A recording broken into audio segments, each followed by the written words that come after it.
I got to actually meet the surgeon. Had an appointment to go and meet the surgeon, and I can't remember his name right offhand. Here I am traveling, telling the story, but I'll look up his name, try to remember. Anyway, he's a great guy. So there I am sitting in his office, and I was waiting. He had to step out, and I was looking around, and he's got those little sheets on their walls, doctors, like their degrees, all of their degrees up there. And I saw the one, surgeon, and I was like, wow, cool, man. And then I looked over, and one side from it was an electrical engineer degree, and I was like, no way. This guy is an electrical engineer. Is. I'm like, you've got to be kidding me. I mean, you can't really say it was. I mean, you got the degree. You are one. And I was just thinking, man, this guy is smart. If he's so smart, he gets an engineering degree and then decides, I really like these things. These electronics are really intense. All the connections and all these things that they can do.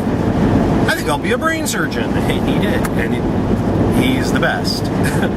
And so I was still up and running around. I was really happy. So he comes in and says, we found this thing, this nodule, and this mass. And he told me what they felt it was, the anaplastic astrocytoma.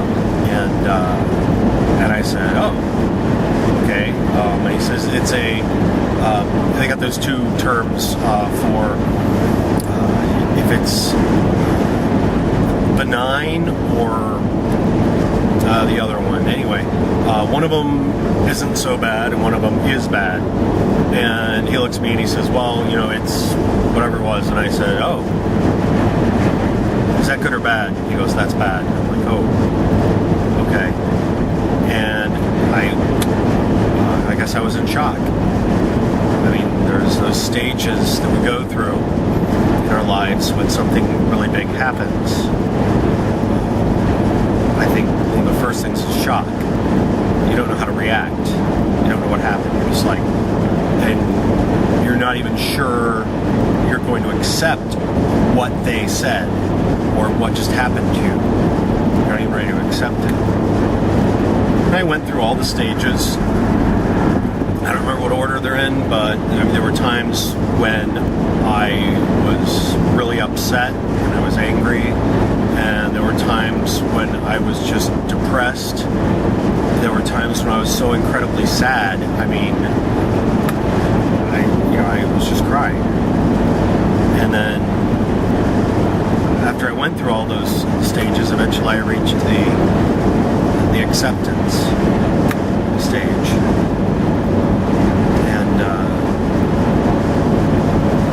It really means a lot to get to that stage of accepting what's going on.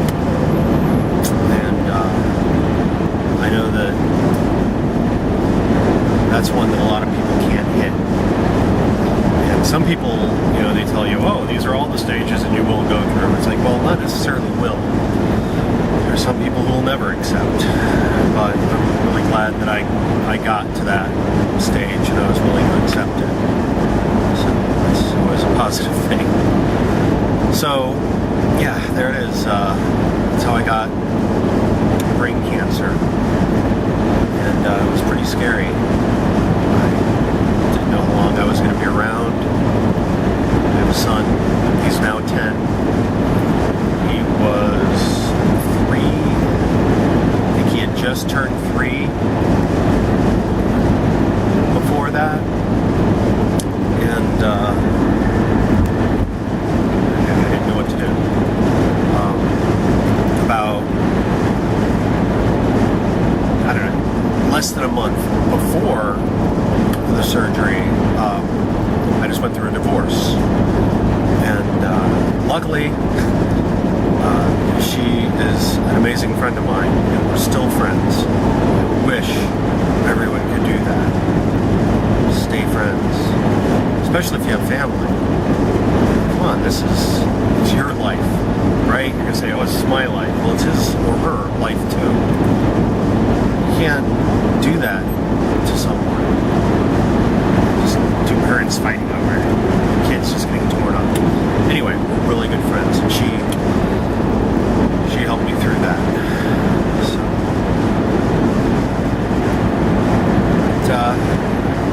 it was hard accepting that.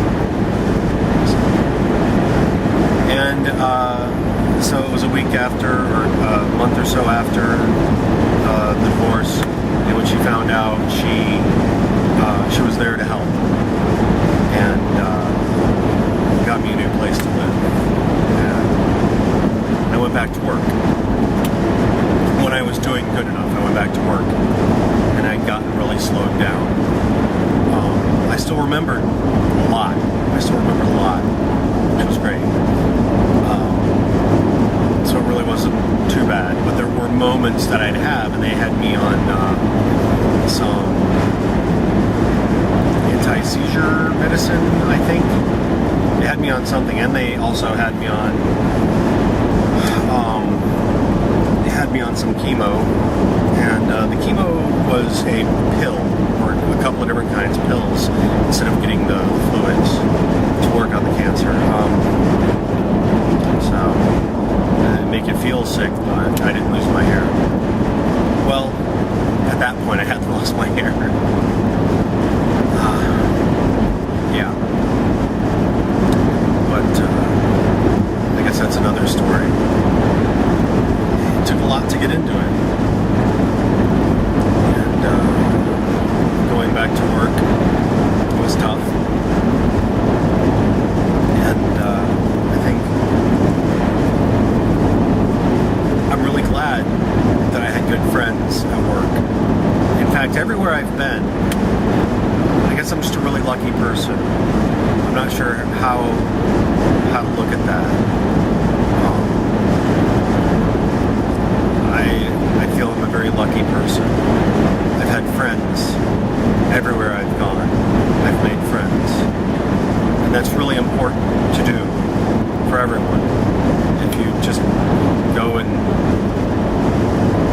don't want to talk to anybody, or if you do, you're going to be grumpy with them all the time. Get away from me. I don't want to talk to you. Well, look at what's going on inside you. Try to enjoy it. You know, always look on the bright side of life. And I think I did. I did look on the bright side of life. No matter how messy it got. Go back to work, and I had friends there, and I had friends all over the place. So, yeah, get that chance. Keep your friends. Never let go. Alright, let's see, where am I? I'm getting close to the main city here. Oklahoma City, I think. And I'll carry on more of this story here in a little bit. I gotta make sure I got enough time left there for recording, because I hope I'm recording. I tried to record this earlier today, and I was like, oh boy, great, yeah, I went to record it. Nothing. I was like, time to start over again. So,